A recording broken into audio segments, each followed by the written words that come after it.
करवा देते हैं उसमें, ठीक है। देखें तो देखें यहाँ पर क्या है, पहले ऊपर वाले क्वेश्चन को यहाँ पर देख लेते हैं। क्या दिया यहाँ पर, एक व्यक्ति अपनी आय का 30% बड़ी लड़की को तथा शेष का 40% छोटी लड़की को देता है। इसके बाद बचे धन को अपने 3 पुत्रों में बराबर बराबर बांट देता है। यदि प्रत्येक पुत्र को 672 रुपए मिलते हैं तो बड़ी तथा छोटी लड़कियों को कितने कितने रुपए मिलेंगे जी, हमको बताना है कि बड़ी लड़की को कितने रुपए मिलेंगे और छोटी लड़की को कितने रुपए मिलेंगे, ठीक है। तो बिल्कुल सीधा सा है यहाँ पर। यदि हम देखें, जैसे यहाँ पर क्या है, उसके पास 100% क्या है, जैसे क्या है पैसे हैं, 100% में से क्या है 30% उसने बड़ी लड़के को दे दिए, ठीक है। यहाँ पर क्या बोल रहा है कि एक व्यक्ति अपनी आय का 30% अपनी बड़ी लड़की को देता है। जैसे 100% उसके पास धन है, 100% में से 30% उसने किसको दे दिए, बड़ी लड़की को दे दिए, 30% दे दिए। उसके बाद क्या बोल रहा है, शेष का, शेष का तो इसका मतलब 100% में से यदि 30% चले गया तो बचा कितना, यहाँ पर 70% बचा। और फिर बता रहा है कि शेष का 40% क्या यहाँ पर क्या है, छोटी लड़की को देता है। और यहाँ पर शेष जैसे क्या है 100% था तो 100 में से यहाँ पर क्या है 30% किसको दे दिए, यहाँ पर बड़ी लड़की को दे दिए, ठीक है। शेष बचे यहाँ पर कितने, यहाँ पर 70 बचे, तो शेष 70 का 40%, ठीक है। यहाँ पर क्या है 70 का कितना बता रहा है कि शेष का 40%, इसलिए क्या है 100% में से 30% बड़ी लड़की को दे दिया तो शेष बोल रहा है, तो शेष के अकॉर्डिंग हमको चलना पड़ेगा। तो शेष कितने बचे 70 और 70 का कितना 40%, यानी कि 7 को 28, यानी 28 100 में से 30% बड़ी लड़की को दे दिए और उसी 100 में से 28% किसको दे दिए, छोटी लड़की को दे दिए। अब उसके पास बचे कितने, तो देखें यहाँ पर 30 और 28, 30 और 28 यानी कि उसमें 58% बचे। और 58% के बाद उसके बाद इसके बाद बचे धन को, इसके बाद जो क्या है 3 पुत्र यहाँ पर, तो 3 पुत्र को यहाँ पर कितना दिया, यहाँ पर इसके पास उसके पास जो 3 पुत्र हैं तो 30% यहाँ पर चला गया, 28% यहाँ पर चला गया, यानी 3 पुत्रों के पास कितने बचे, 42% बचे। तो 30 और 28 मतलब कि 58% दे दिया। और 100% में से 58% दे दिया तो 3 पुत्रों को यहाँ पर कितना दिया, 42% यहाँ पर किनको दिया, 3 पुत्रों को दिया, ठीक है। अब 3 पुत्रों को 42% दिया और उसने बोल रखा है यदि प्रत्येक पुत्र को 672 रुपए मिले, प्रत्येक पुत्र को, प्रत्येक लड़के को कितना दे रहा है 672, मतलब एक लड़के को 672 दे रहा है। तो यहाँ पर जब तीनों लड़कों को 42% दे रहा है तो इसका मतलब एक लड़के पर 14% आया और एक लड़के पर 14% आया तो 672 के बराबर है, क्योंकि यहाँ पर बता रहा है कि प्रत्येक पुत्र को 672 रुपए मिलते हैं और परसेंट में देखें तो प्रत्येक पुत्र को यहाँ पर कितनी मिलती है, 14%। तो तीनों पुत्रों को टोटल 42% मिलेंगे और तीनों में बराबर बराबर बांटेगा तो 14 3 42 मतलब 14% बन रहा है। तो इसका मतलब सीधा से 14% कितना बना रहा है यहाँ पर 672, 14% 672 है तो 1% मतलब 14 का भाग है, ठीक है। कितना आता है 14 चौको 56, ठीक है। कितना बचा यहाँ पर 14 चौको 56 मतलब कि 6 4 और 7 11 बचा, 112 होगा इसमें, ठीक है। और 112 तो 14 14 7 8 14 8 112 मतलब कि 8, ठीक है। यानी कितना 48, यानी 1% 48 से बना है। अब 1% 48 से बना है तो उसने पूछा क्या है कि बड़ी तथा छोटी लड़कियों को कितना मिलेगा। अब क्योंकि बड़ी लड़की का यदि हम निकालना चाहें तो बड़ी लड़की को कितना मिल रहा है 30% मिल रहा है, तो इसका मतलब एक लड़की 1% यदि 48 का है तो 30% मतलब 30 का गुणा करेंगे तो आ जाएगा, ठीक है। कितना आ जा रहा है यहाँ पर 0 8 या 24, ठीक है, 4 की 12 और 2 14 मतलब 1440 रुपए, यानी बड़ी लड़की को कितना मिलेगा 1440 रुपए और छोटी लड़की को कितना मिलेगा, तो छोटी लड़की को यहाँ पर कितना मिल रहा है 28% मिल रहा है और 1% यदि 48 है तो 28% मतलब 48 गुणा 28 कर देंगे, ठीक है। तो यहाँ पर क्या है दूसरा आंसर हो जाएगा, ये सीधा सा ये है कि 30% की वैल्यू 1442 है तो 28% की वैल्यू तो 1% 48 का है तो 28% मतलब 96 कम कर दो यहाँ पर, ठीक है। 1400 में से क्या है 1440 में से 96 कम करेंगे तो 1400 में से पहले के 40 कम कर लें, तो 40 कम करे 1400 बचे, उधर 96 में से 40 कम करेंगे मतलब 56 बचे, तो 1400 में से 56 और कम करेंगे तो यहाँ पर 1344 बचे आएंगे यहाँ पर। ठीक है, मतलब कि यहाँ पर छोटी लड़की को 1344 रुपए और बड़ी लड़की को कितना मिलेगा यहाँ पर, बड़ी लड़की को 1440 रुपए मिल जाएंगे। ठीक है, यही हमारा आंसर उसका होगा उसमें। ठीक है जी, हमारा क्या पहला क्वेश्चन यहाँ पर जो क्या लिखा है इसका आंसर उसमें होगा इसमें। ठीक है, कर लें, नोट कर लें जल्दी से।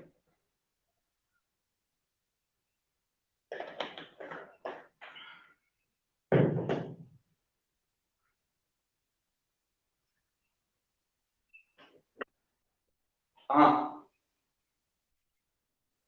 हाँ, हो रही है, होगा ना ऊपर वाला, साफ कर दें ऊपर वाला क्वेश्चन। देखें, अब देखें यहाँ पर इसी प्रकार नीचे वाला क्वेश्चन देखें यहाँ पर,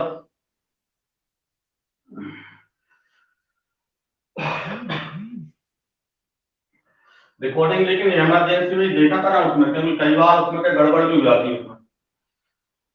घड़ी का क्या है, घड़ी के क्या एक चैप्टर साथ 9-10 मिनट की रिकॉर्ड हो पाए उसमें, टेक्निकल है, इसलिए क्या रिकॉर्डिंग को अपनी जब है जब अपनी कोई इमरजेंसी पड़ती है, बाई चांस हो जाता है, उस टाइम उसका यूज किया करें। देखें अगला क्वेश्चन है हमारा, एक करदाता को उसकी वार्षिक आय के पहले 40,000 रुपए पर आयकर की छूट है तथा शेष आय पर उसे 20% की दर से आयकर का भुगतान करना होता है। यदि उसने उस वर्ष में 3160 रुपए आयकर के रूप में दिए हो तो उसकी मासिक आय कितनी है ये हमको बताना है। ठीक है, उसकी मासिक आय कितनी है ये हमको बताना है। क्या बता रहा है कि एक करदाता को उसकी वार्षिक आय के पहले 40,000 रुपए पर क्या है आयकर की छूट है। मतलब ये है कि यदि उसकी क्या है इनकम 40,000 रुपए तक है, यदि उसकी इनकम कितनी 40,000 रुपए तक है, तो 40,000 रुपए तक उस पर क्या है कोई यहाँ पर क्या है कोई उस पर क्या है यहाँ पर क्या है इनकम उस पर नहीं लगता, कोई टैक्स उस पर नहीं लगता। लेकिन 40,000 से जितना भी ऊपर बनता है उसका 20% उसे क्या करना पड़ता है, इनकम क्या है टैक्स उसको देना पड़ता है। ठीक है, यहाँ पर क्या है शेष आय पर उसे क्या है 20% की दर से आयकर देना होता है। ठीक है, प्रति वर्ष यदि उसकी आय 40,000 रुपए तक है तो उसको कोई क्या है उसको टैक्स नहीं लगेगा। लेकिन 40,000 से जितने भी ऊपर होंगे उस राशि का उसको 20% कर उसको देना पड़ता है। अब उसमें बोल रखा है यदि किसी वर्ष उसको 3160 रुपए आय हुई है, आयकर के रूप में दिए हैं, उस पर टैक्स कितना लगा है 3160 रुपए टैक्स लगा है, तो उसकी आय हमको बताने को उसकी आय कितनी है। तो उसकी आय कितनी है तो सीधा सा ये है कि 40,000 से जितना है उसका 20% जो है वो 3160 है। ठीक है, 40,000 से जब जो टैक्स लगेगा 40,000 से ऊपर की आय का लगेगा, तो 40,000 से ऊपर की आय का लगेगा तो जो 3160 है वो 40,000 से ऊपर की राशि का 20% है।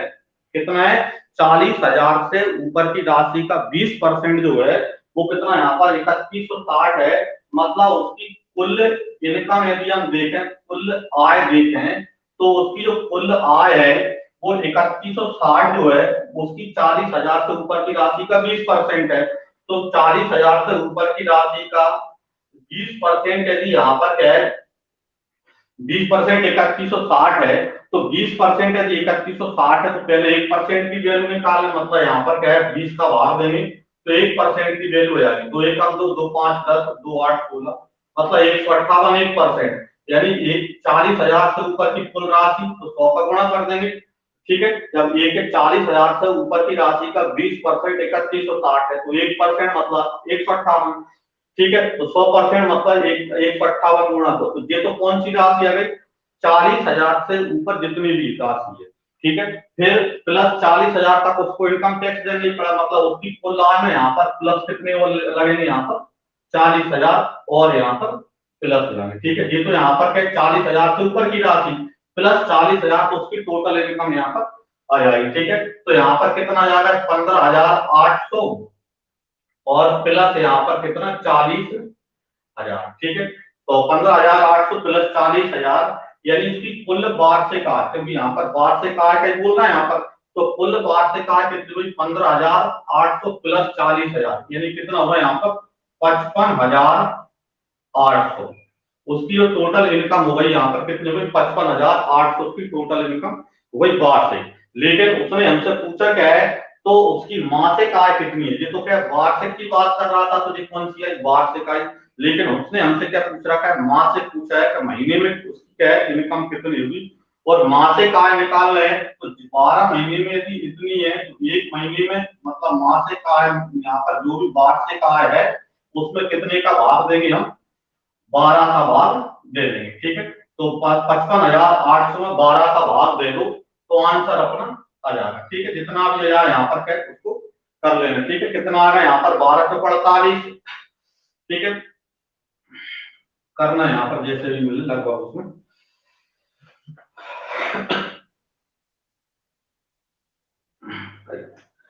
ठीक है, 12 से 45 यानी कितना बचे 7 बचे। ठीक है, 7 बचे तो कितने हुए 78 हुए, 12 12 5 60, यानी 4,650 रुपये उसकी मासिक आय है। ठीक है, कर लें नोट कर लें यहाँ पर।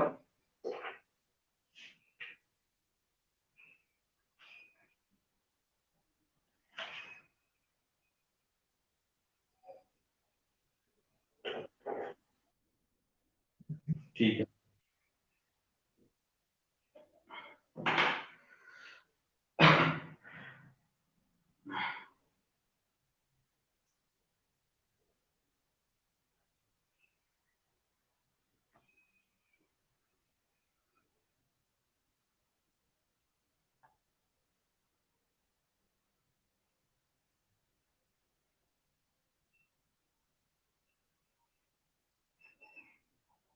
देखें एक बार और देख लें। तो क्या बोल रहा है यहाँ पर, एक करदाता को उसकी वार्षिक आय के पहले 40,000 रुपए पर आयकर की छूट है।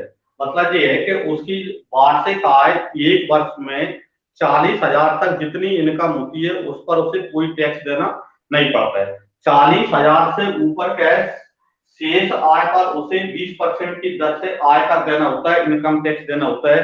मान के चलो यदि क्या है उसको क्या 50,000 रुपए क्या यदि एक वर्ष में इनकम हो जाती है, तो 50,000 इनकम हो जाती है तो 40,000 पर तो कोई टैक्स नहीं लगेगा। 40,000 से जितने ज्यादा है, जैसे 50,000 यदि हमने मान लीजिए, तो 50,000 मान लीजिए तो 40,000 से जैसे 10,000 ज्यादा है तो 10,000 का 20% उस पर टैक्स लगेगा। ठीक है, यदि उसकी मान के चलो इनकम यहाँ पर 70,000 रुपए, तो 40,000 तक तो क्या छूट है, तो 40,000 उसमें हटाने के बाद शेष जो बचा 30,000 बचा, तो 30,000 का 20% उस पर टैक्स लगेगा। ठीक है, तो उसने जैसे बोल रखा है उस पर यहाँ पर फुल टैक्स कितना लगा, यहाँ पर 3160 रुपए लगा है। अब 3160 रुपए यदि टैक्स लगा है तो 3160 क्या है, तो 3160 यदि हम देखें तो 40,000 से ऊपर की राशि का 20% है, क्योंकि टैक्स कितना लग रहा है 20% टैक्स लग रहा है। और किस पर लग रहा है 40,000 से ऊपर की राशि पर, मतलब 40,000 रुपए तो है ही उसकी, और 40,000 से कितनी और अधिक है, तो 40,000 से जितनी अधिक है उसका 20% वैल्यू 3160 है। और 20% वैल्यू 3160 है तो वैसे तो 5 का गुणा करके डायरेक्ट ये जाता, क्योंकि वैसे के इतना तो अपन कर लिए करें कि जब 20% 3160 है मतलब उसकी क्या 40,000 से ऊपर की कुल राशि मतलब 100%, तो 20 पंचे 100 मतलब 5 का गुणा कर देते 3160 में, तो कितना आता 15,800, यानी 40,000 से ऊपर कितनी और है 15,800 और है। टोटल वार्षिक जो इनकम है, एनुअल इनकम जो है उसकी कितनी है 55,800 है। और वर्ष में यदि 55,800 है तो क्योंकि उसने पूछा क्या था यहाँ पर मासिक आय पूछा, मतलब एक महीने में उसकी इनकम कितनी बनेगी, मासिक पूछा तो 12 महीने में से नहीं है तो एक महीने में मतलब 12 का भाग दिया तो उसकी यहाँ पर मासिक इनकम यहाँ पर आ गई। ठीक है, देखिए अभी 2-3 क्वेश्चन और आ रहे थे आज, कल डाल दिए थे उन्होंने, डाल और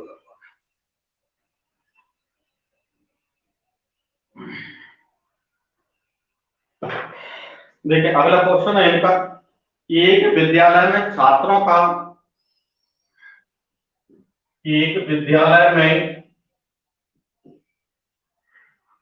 एक विद्यालय में छात्रों का एक विद्यालय में छात्रों का 1/5 भाग 1/5 भाग तथा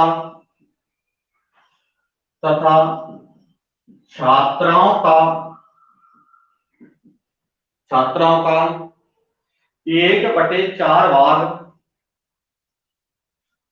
1/4 भाग 1/4 भाग 12 वर्ष से कम आयु के हैं, 12 वर्ष से कम आयु के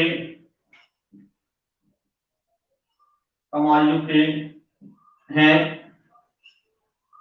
कम आयु के हैं, यदि विद्यालय में कुल यदि विद्यालय में कुल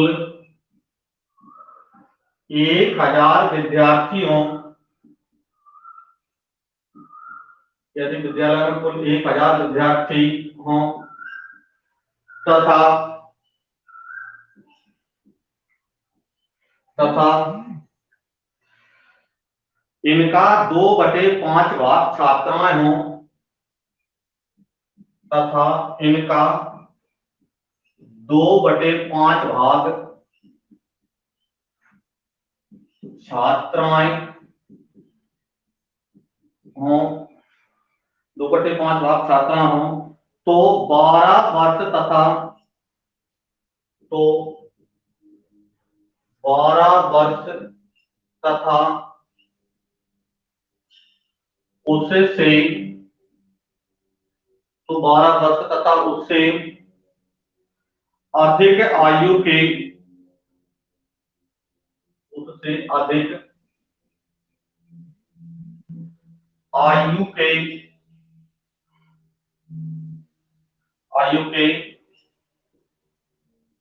कितने प्रतिशत विद्यार्थी हैं, कितने प्रतिशत विद्यार्थी हैं। ठीक है, तो देखें यहाँ पर ये अगला क्वेश्चन हमारा है उसमें। ठीक है, पहले यहाँ पर जैसे कि क्वेश्चन को देख लें, यहाँ पर समझ लें।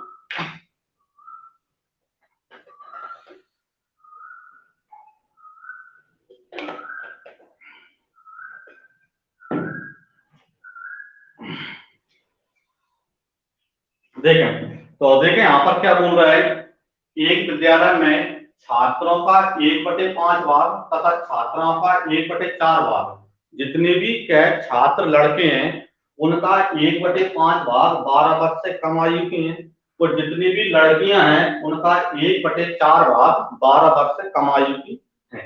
यदि विद्यालय में कुल विद्यार्थी कितने यहाँ पर 1000 है, तो इनका क्या है 2/5 भाग कौन है, छात्राएं हैं, और शेष के छात्र हैं। तो 12 वर्ष या उससे अधिक आयु के कितने प्रतिशत विद्यार्थी, कुल विद्यार्थी कितने हैं जो 12 वर्ष या 12 वर्ष से अधिक आयु के हैं। तो पहले तो हम देखा है यहाँ पर जैसे क्या है, एक साइड छात्र और एक साइड यहाँ पर छात्राएं। ठीक है, एक साइड छात्र एक साइड छात्राएं। अब इसमें देखें क्या बोल रहा है कि यदि विद्यालय में कुल 1000 विद्यार्थी हैं और 1000 विद्यार्थियों में इनका 2/5 भाग छात्राएं हैं, मतलब कि 1000 में से यहाँ पर लड़कियां कितनी हैं, तो 2/5 भाग, मतलब 1000 का 2/5 भाग करेंगे तो लड़कियों की टोटल संख्या पता चल जाएगी। तो छात्राएं कितनी है, तो 1000 का कितना निकाल दें, 2/5 भाग कर दें अपन। ठीक है ना, समझ में आ रहा है ना। यहाँ पर क्या है, टोटल विद्यार्थी कितने 1000 हैं और इनका 2/5 भाग छात्रा है, तो यहाँ पर 1000 का 2/5 करते हैं तो 5 एकम 5, 5 दूनी 10।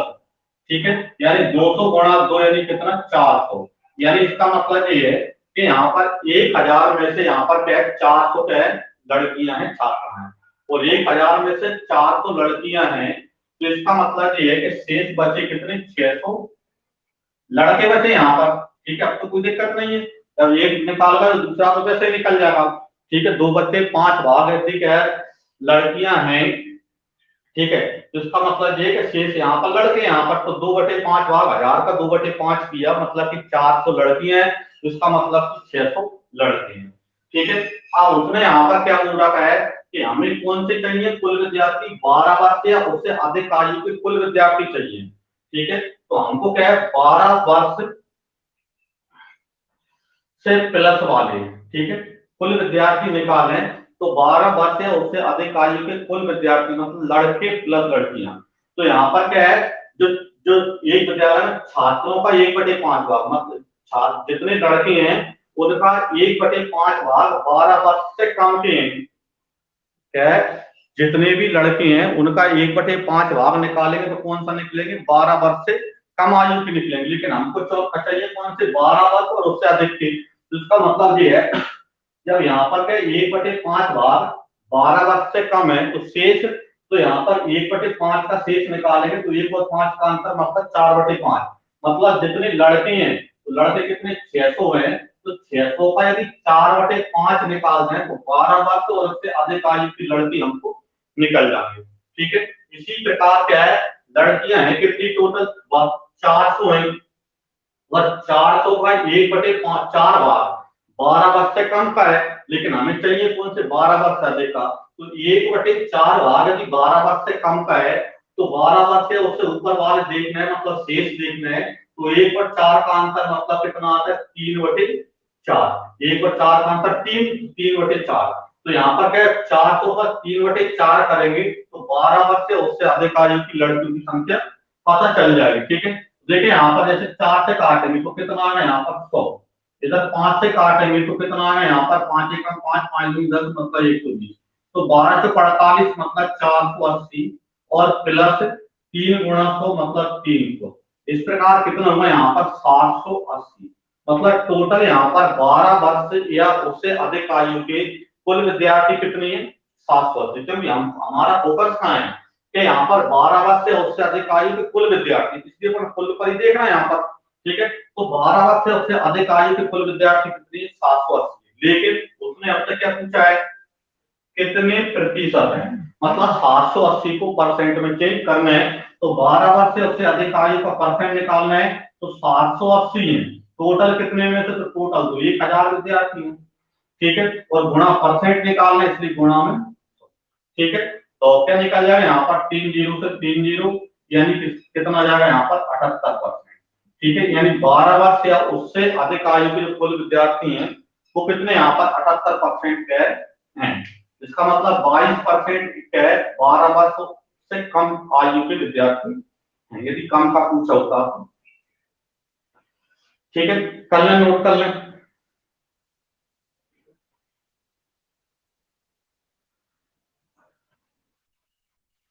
स्क्रीन शॉट कर लो, नोट कर लो, वो ज्यादा बेटर, रजिस्टर रख के बैठो, क्योंकि स्क्रीन शॉट तो स्क्रीन शॉट ही है।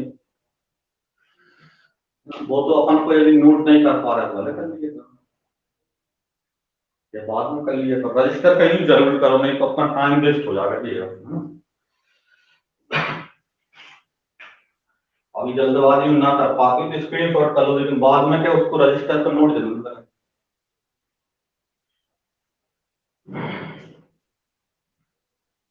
बढ़ाते हैं और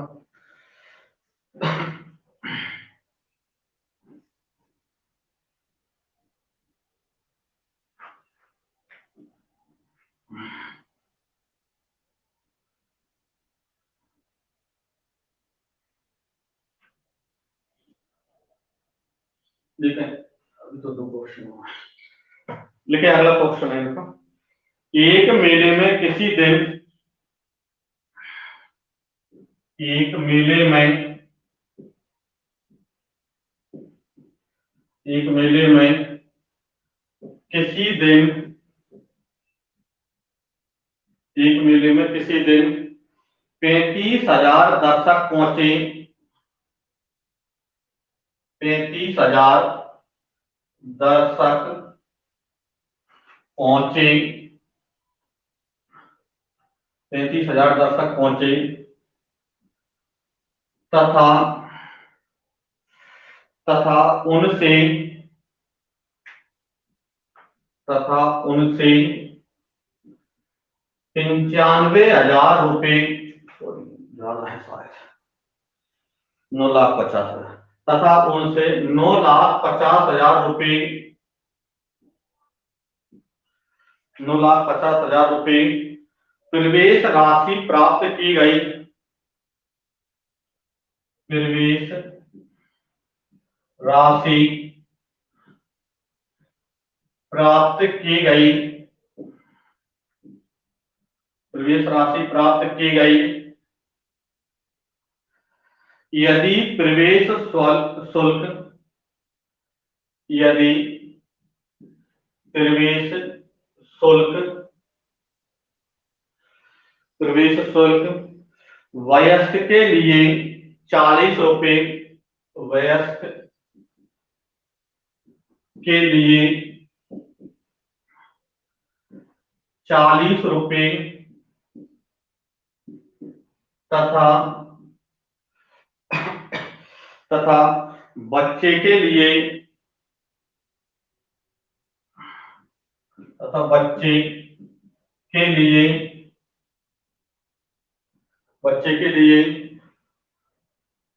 20 रुपये हो 20 रुपये हो तथा 10% दर्शक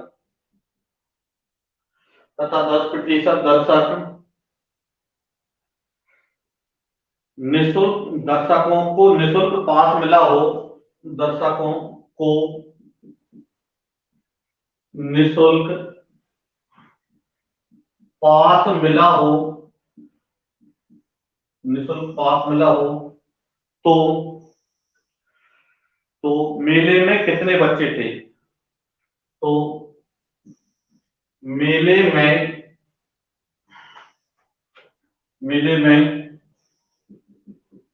कितने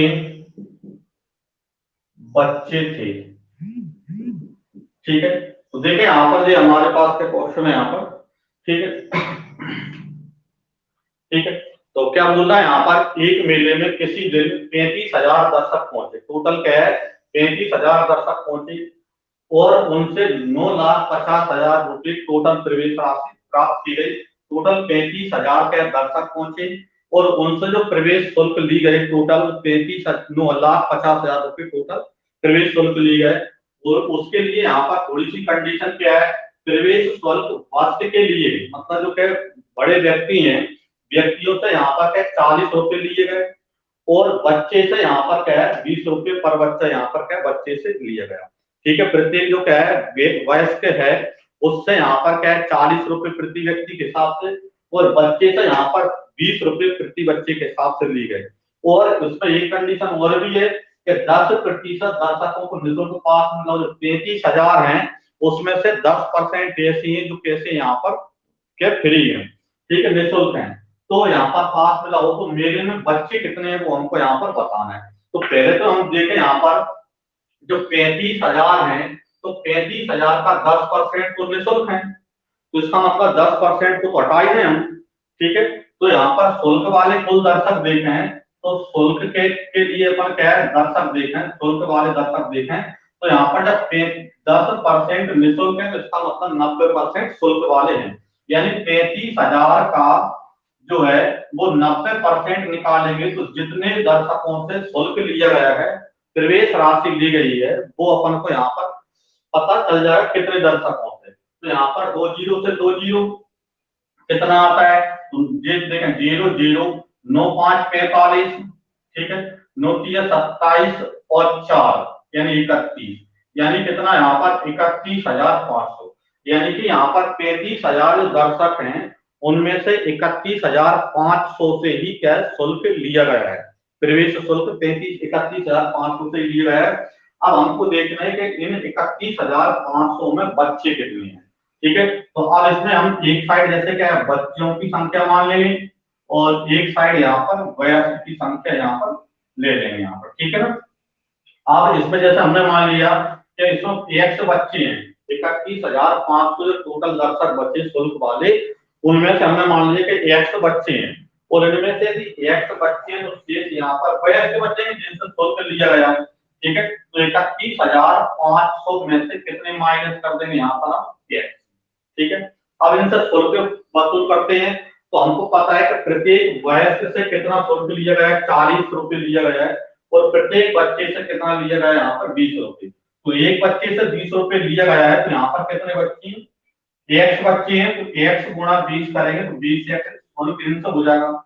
और वयस्क कितने यहाँ पर 31,500 माइनस एक्स है, तो 31,500 में कितने का गुणा करेंगे, यहाँ पर 40 का। एक व्यक्ति से 40 रुपए लिया गया है, तो कितने व्यक्तियों से टोटल, तो इतने में 40 का गुणा करेंगे। तो 40 का गुणा करें, यहाँ पर 40 का एक्स में गुणा करेंगे तो माइनस की 40 एक्स, ठीक है। और 40 का इसमें गुणा करेंगे तो यहाँ पर 0 0 3 तो हो जाएंगे, 4 5 20, 4 एकम 4 और 2 6, ठीक है, 4 3 12, ठीक है। यानी कितने होगा यहाँ पर क्या है, एक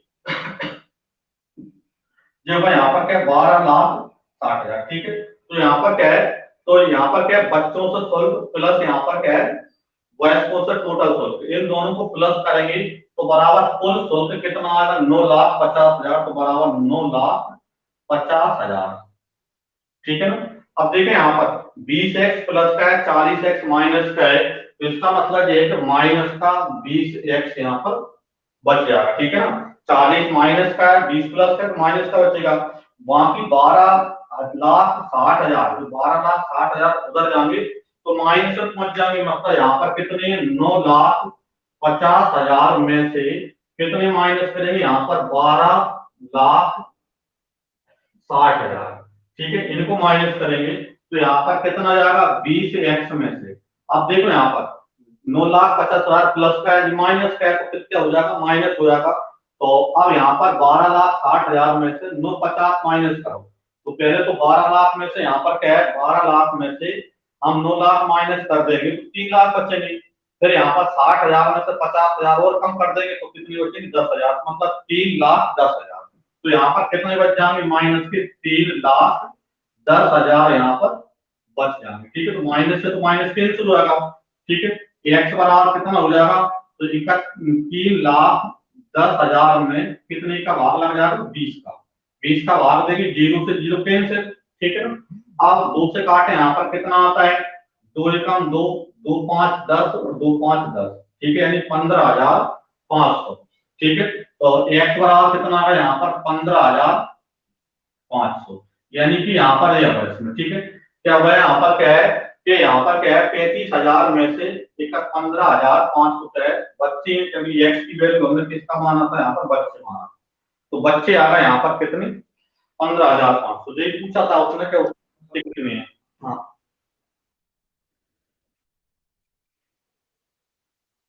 कहाँ पर, यहाँ यहाँ पर 20 एक्स किसके हैं,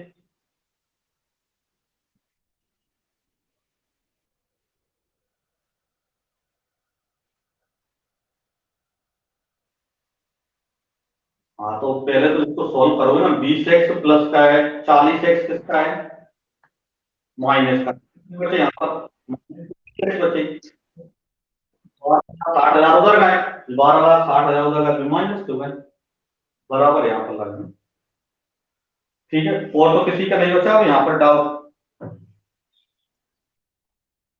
ठीक है। कौन सा,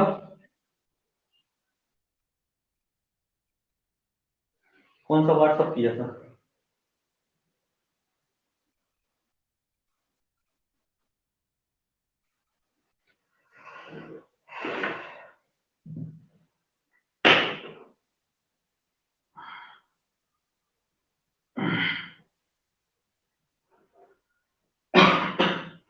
देखिए एक बार और समझ लें, यहाँ पर नोट कर लें उसको, है ना।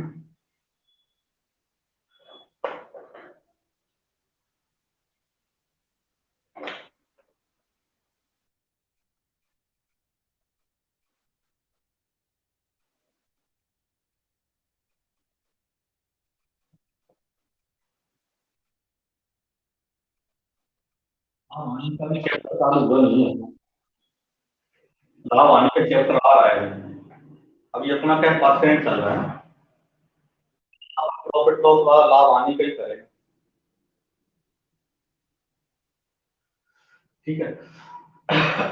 देखें एक बार और देखें एक मेले में किसी दिन 33,000 दर्शक पहुंचे, ठीक है, टोटल कितने यहाँ पर 35,000 दर्शक पहुंचे, उनसे टोटल 9,50,000 रुपए के प्रवेश राशि प्राप्त की गई, ठीक है। इसमें क्या है, प्रवेश शुल्क वयस्क के लिए 40 रुपए प्रति व्यक्ति है और बच्चे के लिए 20 रुपए प्रति बच्चे के हिसाब से उससे क्या शुल्क लिया जाता है। और इसमें जो 35,000 दर्शक है इनमें से 10% कैसी है, निःशुल्क है। तो पहले यहाँ पर क्या है, तो इसमें क्या बच्चे कितने भी हमको बताना है, तो पहले तो यहाँ पर निःशुल्क वाले हटा दें, क्योंकि यहाँ पर 9,50,000 जो कलेक्ट किया गया है वो शुल्क वालों से कलेक्ट किया है, तो 10% निःशुल्क है, तो 35,000 का 10% निःशुल्क है, इसका मतलब 33,000 का 90% शुल्क वाले हैं। तो 35,000 का 90% निकाला 31,500 में। अब 31,500 में बच्चे कितने हैं और क्या जो वयस्क हैं वो कितने हैं, तो हमने मान लिया कि एक्स बच्चे हैं, शेष वयस्क मतलब 31,500 में से एक्स माइनस कर देंगे। अब एक बच्चे से एक्स रुपए लिए, सॉरी 20 रुपए लिए गए, तो एक्स बच्चों से 20 गुणा एक्स, जैसे एक बच्चे से 20 ले गए तो दो बच्चे से तो 20 दूनी 40, तीन बच्चे तो 20 दिए 60, चार बच्चे तो 20 ऊपर 6, तो चूंकि एक्स बच्चे तो 20 गुणा एक्स। इसी प्रकार एक वयस्क से 40 रुपए लिए गए, तो यहाँ पर 31,500 माइनस एक्स है, तो इसमें 40 का गुणा कर देंगे तो दिया जाएगा। इस प्रकार इनसे टोटल शुल्क, तो इन दोनों को प्लस करेंगे तो बराबर कुल शुल्क यानी कितना आएगा, 9,50,000 को बराबर 9,50,000, ठीक है। इसको हमने सॉल्व कर दिया तो एक्स की वैल्यू आ गई, और एक्स की वैल्यू आ गई मतलब कि हमारा बच्चों की संख्या यहाँ पर आ गई, ठीक है।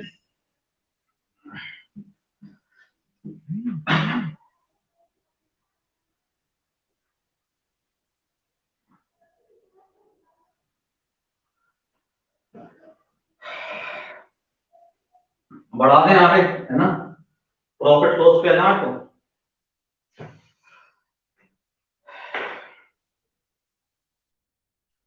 चलो देखें, तो अब तो आ ही जाते हैं, है ना। देखें अब हमारा क्या है, अगला चैप्टर है अपना लाभ एवं हानि, क्रय मूल्य विक्रय मूल्य लाभ हानि प्रॉफिट लॉस, ठीक है। तो अभी अभी हमने क्या परसेंट बहुत अच्छे से कर लिया, ठीक है, हमने क्या 3-4 बुकों में से कवर किया है, ठीक है। तो कहीं ना कहीं कोई भी कहे बिंदु अपना छूटा नहीं उसमें, तो ठीक है। अब अपना जो है कि लाभ हानि में हमको कोई दिक्कत उसमें आने वाली नहीं है, ठीक है, क्योंकि जो लाभ हानि है वो एक प्रकार का परसेंटेज है, और जिस समय में परसेंट के लाभ हानि से तो हम बहुत आगे बढ़ चुके हैं, ठीक है, वो एक छोटा सा रूप रह गया हमारा, ठीक है। तो यहाँ पर क्या है, लाभ हानि के क्रय मूल्य विक्रय मूल्य में थोड़ा सा पहले अपन इनकी क्या है भाषा समझ लेते हैं, फिर आगे अपन के चैप्टर के क्या जो जो जरूरत होगी उसके अनुसार अपन चलेंगे, ठीक है। पहले बेसिक बिंदु पर हम यहाँ पर चर्चा उसमें करते हैं, ठीक है। तो पहले इसमें जैसे यहाँ पर क्या आता है क्रय मूल्य, पहले इनकी बात कर लेते हैं, सभी शब्दावली क्या अभी देखिए,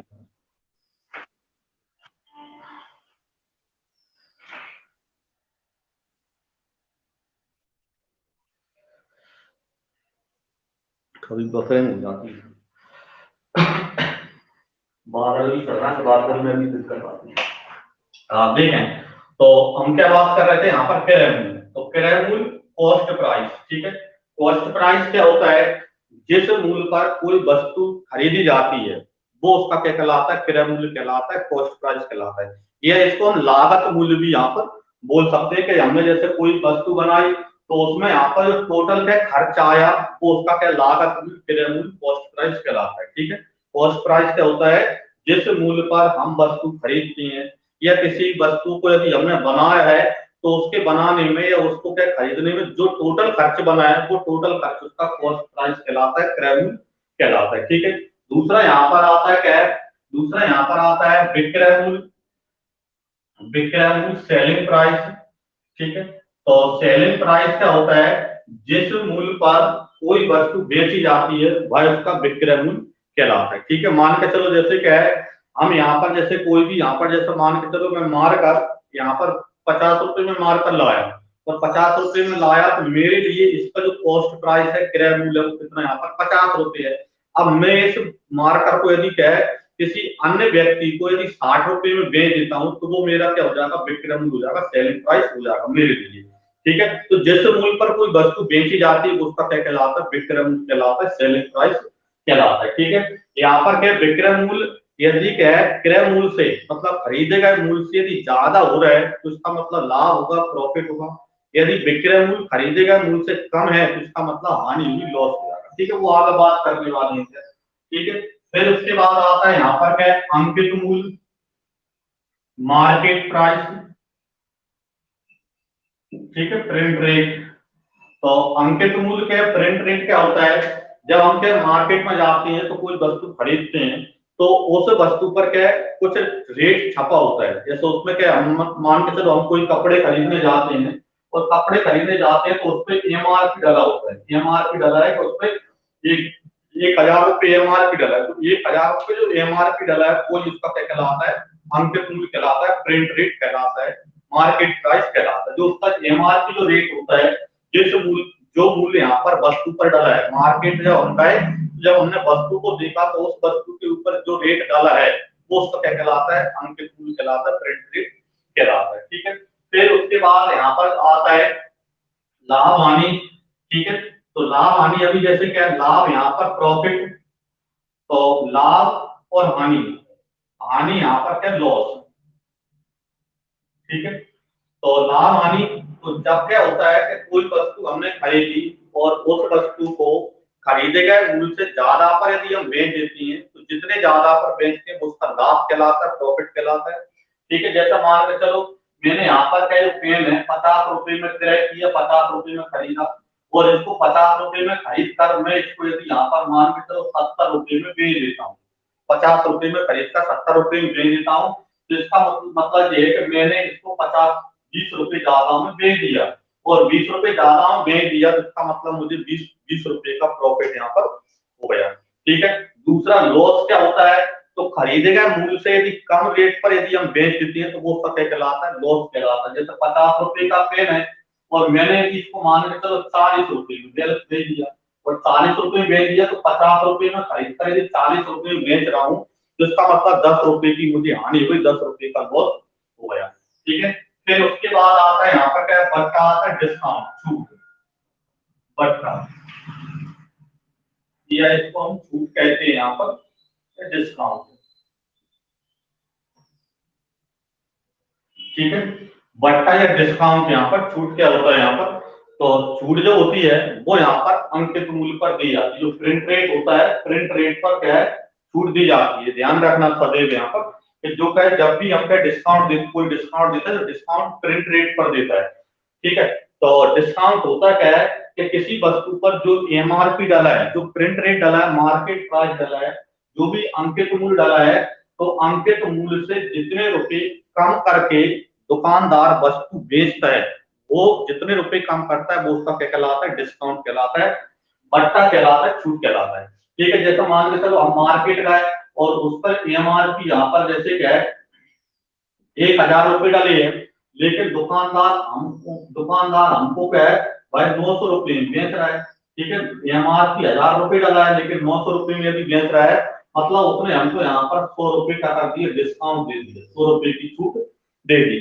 तो छूट यहाँ पर क्या होती है कि जो प्रिंट रेट होता है, जो एमआरपी होता है, एमआरपी पे जितने रुपए कम करके क्या दुकानदार बेचता है वो उसका क्या कहलाता है, अंकित सॉरी डिस्काउंट कहलाता है, बट्टा कहलाता है, छूट कहलाती है। ठीक है, आप हमको क्या पहले हम क्या आगे बढ़ने से पहले इस बिंदु को ध्यान देना कि जो जो भी क्या है डिस्काउंट दिया जाता है वो डिस्काउंट सदैव एमआरपी पर दिया जाएगा, अंकित मूल्य पर दिया जाएगा। डिस्काउंट किस पर दिया जाएगा, अंकित मूल्य पर डिस्काउंट दिया जाएगा। जितना वस्तु पर रेट डाला है उससे जितना कम करके बेचेगा वो उसका डिस्काउंट कहलाता है। तो डिस्काउंट अंकित मूल्य पर दिया जाता है। और जो प्रॉफिट या लॉस होता है, प्रॉफिट या लॉस होता है, तो प्रॉफिट या लॉस होता है तो क्रय मूल्य पर होता है। क्या लाभ या हानि जो होता है वो क्रय मूल्य पर होता है। मान के चलो यहाँ पर जैसे क्या है कोई दुकानदार है तो उसने क्या कोई वस्तु जैसे कि 800 रुपये में खरीदी। ठीक है, 800 रुपये में खरीदी और उस पर 1,000 रुपये रेट डाल दिया और 1,000 रुपये रेट डालकर उसको 900 रुपये में बेच दिया।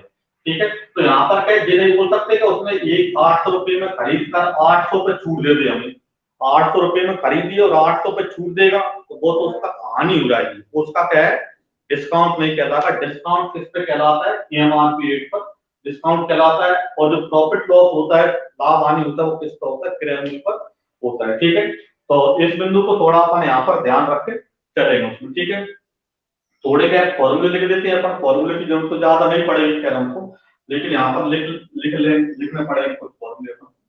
ठीक है, फिर उसके बाद अपन आगे बढ़ेंगे। ठीक है, करना बिना फॉर्मूले का ये पूरा परसेंट जो कर चुके हैं, परसेंट के बेसिक से ही करेंगे हम यहाँ पर। ठीक है ना, लेकिन इमरजेंसी में जरूरत पड़ जाती है, कई क्वेश्चन ऐसे बनते हैं तो उसके लिए जरूरी होता है। तो देखिए यहाँ पर पहले क्या, क्रय मूल्य बराबर,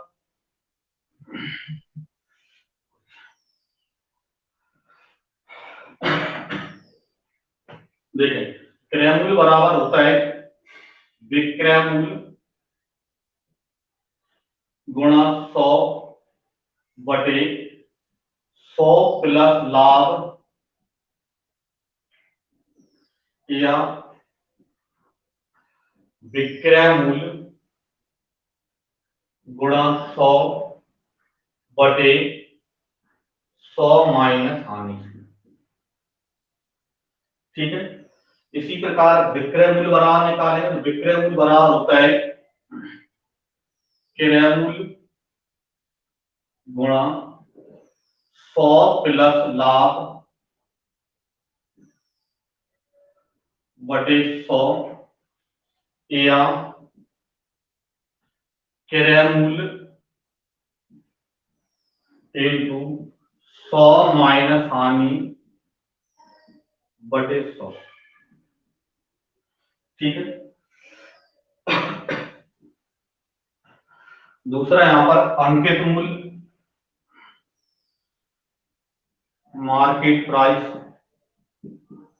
अंकित मूल्य बराबर होता है, अंकित मूल्य बराबर होता है विक्रय मूल्य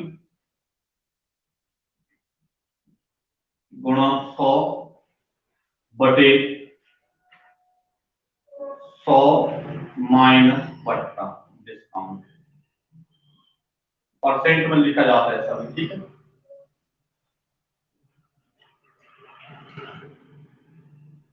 फिर यहाँ पर क्या है, विक्रय मूल्य का क्या है, दो फॉर्मूले बनते हैं, एक तो क्रय मूल्य पर विक्रय मूल्य लाभ हानि पर, और एक है यहाँ पर क्या है का, जब के अंकित मूल्य पर डिस्काउंट देकर क्या विक्रय मूल्य किया जाता है। ठीक है, तो यहाँ पर विक्रय मूल्य बराबर क्या होता है, अंकित मूल्य गुणा 100 माइनस बट्टा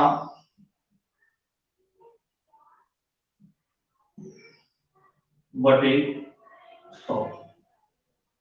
ठीक है, फिर यहां पर आता है लाभ प्रतिशत, यदि हमको निकालना है तो लाभ परसेंट यदि निकालना है तो लाभ परसेंट बराबर होता है लाभ बटे क्रय मूल्य कॉस्ट प्राइस गुणा में 100। ठीक है, यदि हमको हानि परसेंट निकालना है तो हानि प्रतिशत बराबर में क्या होता है, हानि बटे क्रय मूल्य गुणा में 100। मतलब चाहे हानि परसेंट निकालें चाहे लाभ परसेंट निकालें, बटे में क्या आएगा, क्रय मूल्य आएगा, कॉस्ट प्राइस आएगा। ठीक है, दूसरा यहाँ पर क्या है, यदि बट्टा परसेंट निकालें, डिस्काउंट का परसेंट निकालें तो बट्टा प्रतिशत बराबर होता है बट्टा बटे में अंकित मूल्य और गुणा में 100।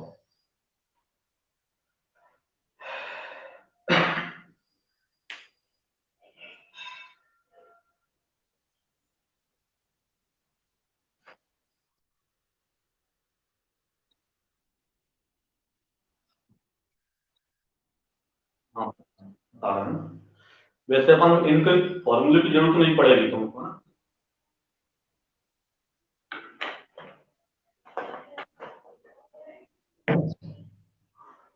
देखो ऊपर से ही बता रहे हैं।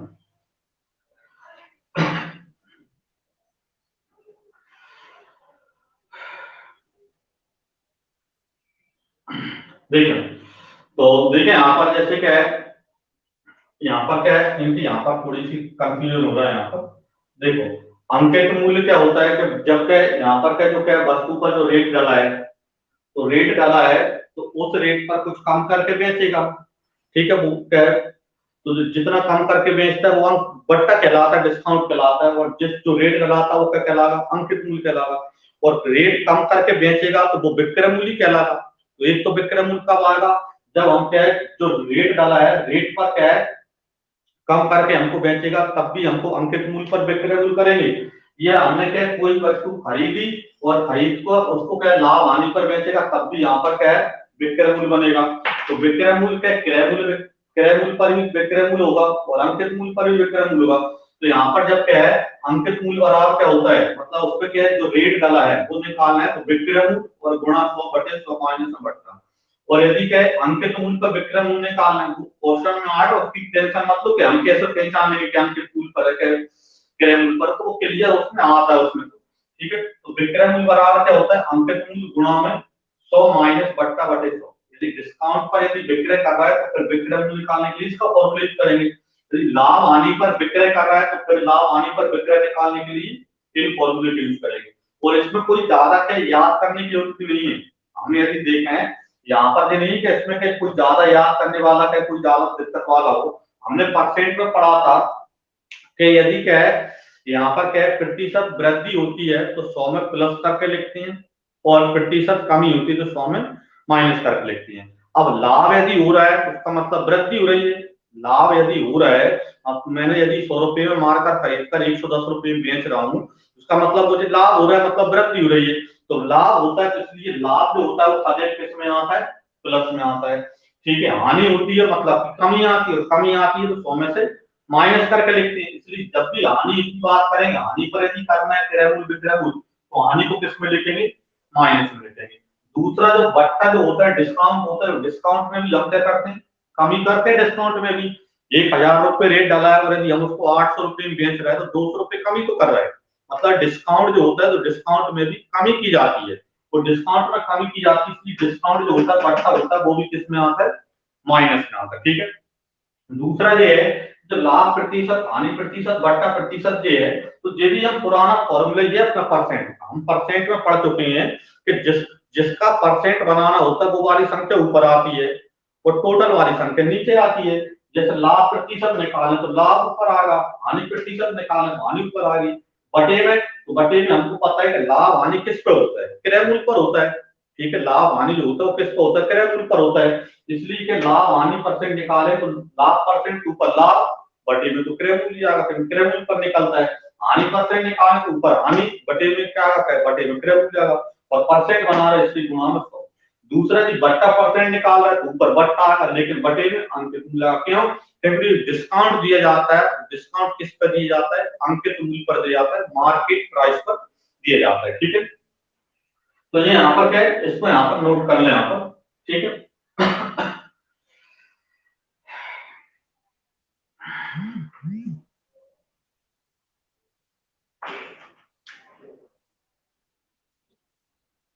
वह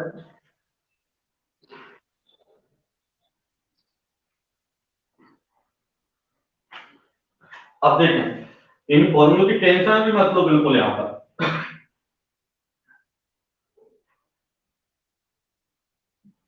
क्योंकि अपन तो अधिकतर के बिना फॉर्मूले के ही करेंगे इसमें। अब देखो यहाँ पर छोटा छोटा अपन थोड़ा प्रैक्टिस करवाते हैं तो जिससे अपना क्या पूरा क्लियर हो जाता है, फिर अपन क्वेश्चनों पे चलेंगे यहाँ पर। अब जैसे यहाँ पर क्या अभी हमने बताया था कि लाभ मतलब वृद्धि होती है, हानि या डिस्काउंट दे रहा है मतलब की कमी होती है। ठीक है, लाभ मतलब प्लस और हानि मतलब की हानि या डिस्काउंट दे रहा है मतलब की माइनस। अब जैसे मान के चलो मैं यदि यहाँ पर बोल दूं कि मैंने यहाँ पर क्या है, एक वस्तु, मैंने एक वस्तु जैसे यहाँ पर 2000 रुपये में खरीदी।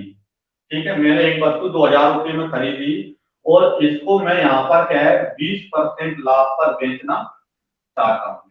ठीक है, यहाँ पर क्या है, अब हमको फॉर्मूले का यूज नहीं करना है। मैंने यहाँ पर एक वस्तु खरीदी और उसको यहाँ पर क्या है 2000 रुपये में खरीद कर उसका 20% लाभ पर बेचना चाहता हूँ। तो 2000 में खरीदी तो उसका मतलब 2000 का 20% लाभ मतलब 20% वृद्धि हो जाएगी। तो सीधा सा क्या करना है कि 2000 का 20% वृद्धि मतलब 2000 का 120% निकालो। अपन के फॉर्मूले की जरूरत क्या है, 2000 में खरीदता यदि 20% लाभ पर बेचना चाहता हूँ, मतलब उसके मूल्य में 20% की वृद्धि करना चाह रहा हूँ, यानी 2000 का 120% है, यानी प्रति लाभ मतलब प्रतिशत वृद्धि। तो क्या हो जाएगा, 2 जीरो से 2 जीरो, मतलब 12 दूनी 24, मतलब कि 24, यानी उस वस्तु का क्रय मूल्य कितना हो जाएगा, तो विक्रय मूल्य कितना हो जाएगा, यहाँ पर क्या है 2400 रुपये हो जाएगा। मतलब 2000 में खरीदता है कि 20% लाभ पर बेचना चाहता हूँ, तो 2400 रुपये में भाई बिकेगी यहाँ पर। ठीक है, और चलते हैं अपन यहाँ पर। अब देखें, अब जैसे क्या है, मान के चलो मैंने कोई वस्तु, यहाँ पर दूसरा क्वेश्चन अपन बना लेते हैं। मैंने कोई वस्तु यहाँ पर जैसे 3600 रुपये में यहाँ पर बेची। कितने में बेची, 3600 रुपये में बेची। और 3600 रुपये में बेचने पर मुझे यहाँ पर क्या है, यदि उस पर 20% की हानि हुई है, मुझे यहाँ पर क्या है 3600 रुपये में बेचने पर यदि 20% की हानि हो रही है, तो मैंने उस वस्तु को कितने रुपए में खरीदा था। ठीक है, यहाँ पर जो मैंने यहाँ पर बना लिया, तो पहले ये ध्यान रखना है, यहाँ पर जो भी परसेंट निकलेगा, चाहे प्रतिशत वृद्धि के साथ निकले चाहे कमी के साथ निकलेगा, वो क्रय मूल्य का ही निकलेगा। लाभ हानि में ध्यान रखना कि जो भी परसेंट निकलेगा वो किसका निकलेगा, क्रय मूल्य का निकलेगा। ठीक है, तो यहाँ पर देखो, तो मैंने यहाँ पर 3600 रुपये में बेचने पर 20% की हानि हुई है, तो कितने में खरीदा था, तो कितने में खरीदा था, तो सीधा सा ये है कि 3600 रुपये में बेचने पर 20% की हानि हुई है, तो इसका मतलब 20% हानि मतलब 80% में बेची। अपन खुद ही बोल रहे हैं 80% में की, तो 80% में कितने में बिकी, 3600, मतलब इसका मतलब सीधा सा निकला कि जो 3600 है वो 80% के बराबर है।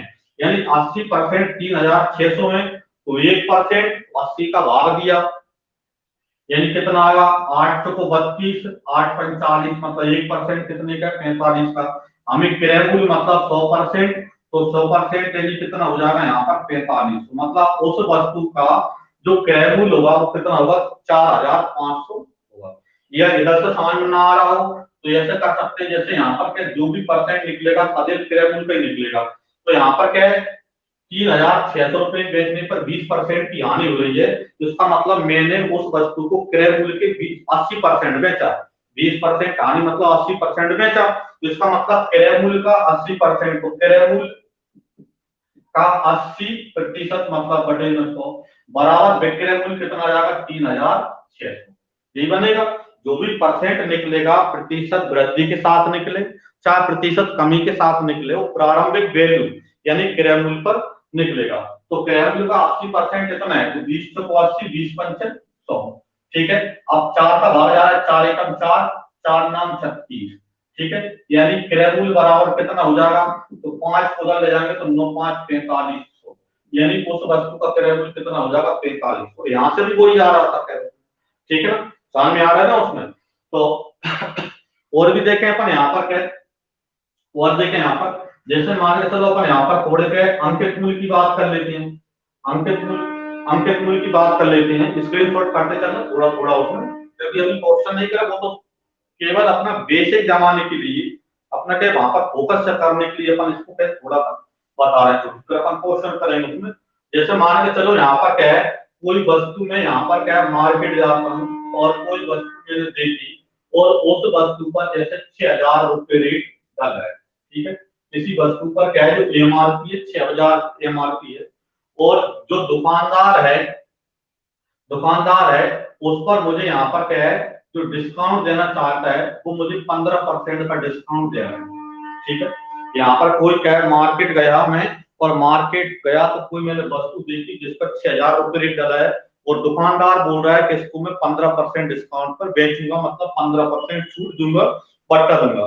तो वह वस्तु मुझे कितने में मिलेगी, तो यहाँ पर क्या है, अंकित मूल्य 6000 रुपये है, तो भाई दुकानदार कितने में विक्रय करेगा उसको, तो यहाँ पर जो अंकित मूल्य 6000 है, तो 6000 का 15% कम करेगा, मतलब 6000 का 15% कम करेगा, यानी 6000 का 15% कम करेगा तो 6000 के 85% बेचेगा।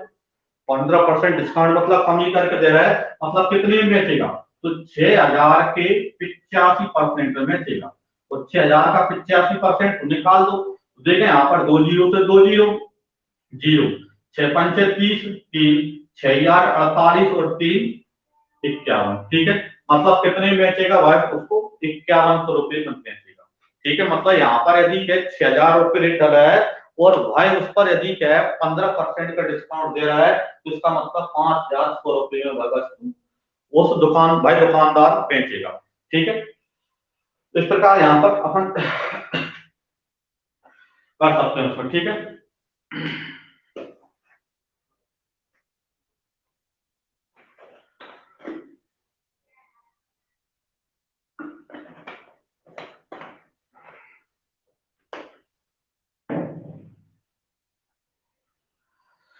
ठीक है, देखें दूसरा यहाँ पर क्या और देखें यहाँ पर। अब कई बार क्या होता है, जैसे हम दुकान पर जाते हैं और कई बार उसमें क्या क्रम सा छूट देता है। कई बार क्या तुमने देखा होगा कपड़ों पर जैसे अधिकतर उसमें क्या होता है स्लिप लगी होती है, तो उसमें यहाँ पर क्या क्रम सा बट डिस्काउंट देता है, मतलब उसमें लिखा होता है 10%, 20%, 30%। मतलब क्या है 10%, 20% का जब क्रम बार डिस्काउंट देता है उसमें जैसे क्या है उस पर 10%, 20% यदि लिखा है, ठीक है, तो इसका मतलब ये है कि दुकानदार जो भी क्या है रेट डाला होगा उस वस्तु पर, पहले उस पर 10% रेट कम करेगा। 10% रेट कम करने के बाद जो शेष बचेगा उस पर दोबारा 20% रेट कम करेगा, उसके बाद क्या ग्राहक को देगा। अब मान के चलो अपन यहीं पर जैसे देख लेती हैं। जैसे मान के चलो यहाँ पर क्या कोई वस्तु है, ठीक है, जिस पर यहाँ पर जो एमआरपी डाला है, मार्केट प्राइस है, वो अपन यहाँ पर जैसे क्या है 15,000 रुपये यहाँ पर एमआरपी मान लेते हैं। ठीक है, कोई वस्तु है जिस पर यहाँ पर क्या 15,000 रुपये रेट डाला है और 15,000 रुपये रेट डाला है और उस पर लिखा है कि भाई उस पर क्या है दो डिस्काउंट दे रहा है 10% और 20% का। तो भाई कितने में बेचेगा? तो कितने में बेचेगा तो भाई उस पर क्या है पहले 10% का डिस्काउंट दे रहा है, जिसका मतलब है पहले 90% करेगा, 10% कम करेगा मतलब 90%। फिर जो शेष बचा उस पर पुनः 20% का डिस्काउंट देगा, तो 20% का डिस्काउंट देगा मतलब 20% कम करेगा, मतलब फिर यहाँ पर 20% मतलब 80% पे बेचेगा, कम करेगा मतलब 80% में बेचेगा। ठीक है, तो इधर पे यहाँ पर 2 जीरो और इधर 2 जीरो, तो यहाँ पर 150 गुणा 9 8 72, तो इनका यहाँ पर गुणा कर देंगे तो अपना आंसर आ जाएगा 15 दूनी 30। ठीक है, 15 7 105 और 1 3 108, मतलब कितने में बेचेगा भाई? 10,800 रुपये में भाई उसको बेचेगा। तो इस प्रकार यहाँ पर क्या है सीधा सा दिमाग में क्रय मूल्य विक्रय मूल्य के फॉर्मूला हटाएं, हम दिमाग में सीधा सा क्या लगाएं कि लाभ मतलब वृद्धि है, हानि कमी है, डिस्काउंट कमी है। लेकिन जो भी क्या है यहाँ पर क्या है लाभ या हानि जो भी निकलेगा वो क्रय मूल्य का निकलेगा। ध्यान से सुन ले इस वाली बात को, जो भी प्रॉफिट या लॉस होगा वो क्रय मूल्य पर निकलेगा और जो भी यहाँ पर डिस्काउंट दिया जाएगा, जो भी बट्टा दिया जाएगा, छूट दी जाएगी, वो अंकित मूल्य पर दी जाती है, मार्केट प्राइस पर दी जाती है। ठीक है, तो इन बिंदुओं को थोड़ा सा अपन ध्यान रखें उसमें। ठीक है, दूसरा क्या है छोटी सी बात एक ये है कि जब भी हम कभी जैसे मान हम यदि क्वेश्चन को डायरेक्ट करेंगे तो उसमें क्रय मूल्य और अंकित मूल्य यानी कि यहाँ पर कॉस्ट प्राइस और मार्केट प्राइस इसको सदैव हम 100 माना करेंगे। ठीक है, और कंडीशन बदल जाएगा अलग है क्या उसने बोल रहा है उसके अनुसार, लेकिन जनरल क्वेश्चन जो बनेंगे उसमें क्या है कॉस्ट यहाँ पर कॉस्ट प्राइस और मार्केट प्राइस या क्रय मूल्य अंकित मूल्य को कितना मान के चला करेंगे अपनी सुविधा के लिए 100 मान के चला करेंगे। जब क्या क्रय मूल्य अंकित मूल्य मान लेंगे तो उसके बाद क्या विक्रय मूल्य आसानी से आ जाता है।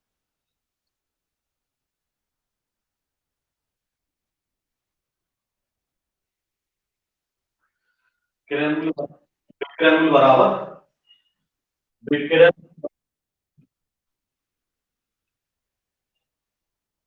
जब हमको अंकित मूल्य निकालना होगा तब इसका फॉर्मूला यूज करेंगे। हमको विक्रय मूल्य देगा और अंकित मूल्य निकालेगा, मान के चलो उसने यदि हमसे बोल दिया कि यहाँ पर क्या है जैसा क्वेश्चन अपन बना लेते हैं, जैसे उसने बोल दिया कि मैं जैसे मैं अपना जनरल क्वेश्चन ही बना लेता हूँ, मैं जैसे क्या है बाजार गया, ठीक है, और बाजार जाने पर मैंने कोई वस्तु जैसे क्या है दुकानदार कोई वस्तु जैसे 8,000 रुपये में मुझको दे रहा है, 8,000 रुपये में दे रहा है, ठीक है।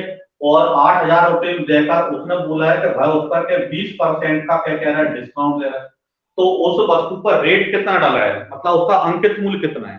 क्या बोल रहा है कि 8,000 रुपये 20% का डिस्काउंट देने के बाद दुकानदार यदि 8,000 रुपये में वस्तु को बेच रहा है, तो उस वस्तु पर रेट कितना डाला है, उस वस्तु का अंकित मूल्य कितना डाला है।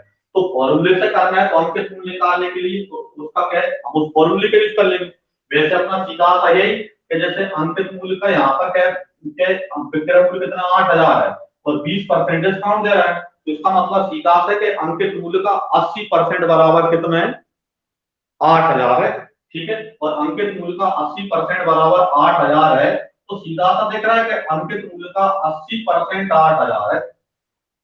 अंकित मूल्य का 80% 8,000 है, तो इसका मतलब 1% 100 का है, और यहाँ पर 100% मतलब 10,000 का है। मतलब उस वस्तु पर जो रेट डाला था, एमआरपी जो रेट है वो कितना है, यहाँ पर 10,000 रुपये। ये वो फॉर्मूले के यूज कर लेना जो हमने यहाँ पर लगाया था। हमने लगाया था कि अंकित मूल्य बराबर क्या था, विक्रय मूल्य। तो विक्रय मूल्य 8,000 गुणा 100, तो गुणा 100 बटे, तो बटे हमने लिखा था 100 माइनस बट्टा, तो 100 माइनस बट्टा यानी कितना दे रहा है, 20। पहुंचना फिर वही है। ठीक है, तो इस फॉर्मूले से भी करेंगे तो 8,000 और गुणा कितना 100 और बटे में कितना 80, और जीरो से जीरो 60 कितना 100, यानी कितना आ गया 10,000।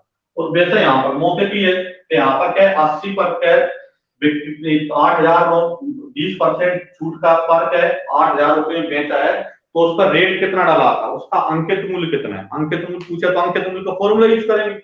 ठीक है, जो फॉर्मूला लिखा है वो जब पूछेगा तभी हम उसका यूज करेंगे। यदि हमने अंकित मूल्य बराबर फॉर्मूला लिखा है तो अंकित मूल्य पूछने पर उसका यूज करेंगे। यदि हमने क्या है यहाँ पर लाभ प्रतिशत बराबर फॉर्मूला लिखा है, तो लाभ प्रतिशत जब पूछेगा जब हम उसका यूज करेंगे।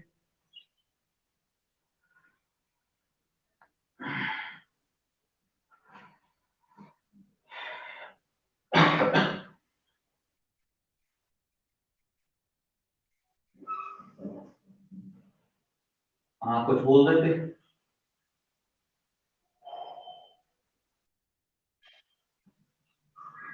बढ़ाएं आगे।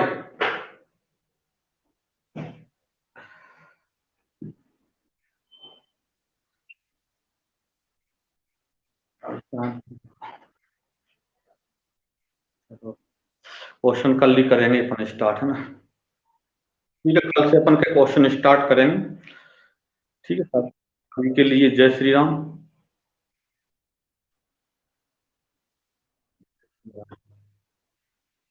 जय श्री राम। जय श्री राम। जय श्री राम।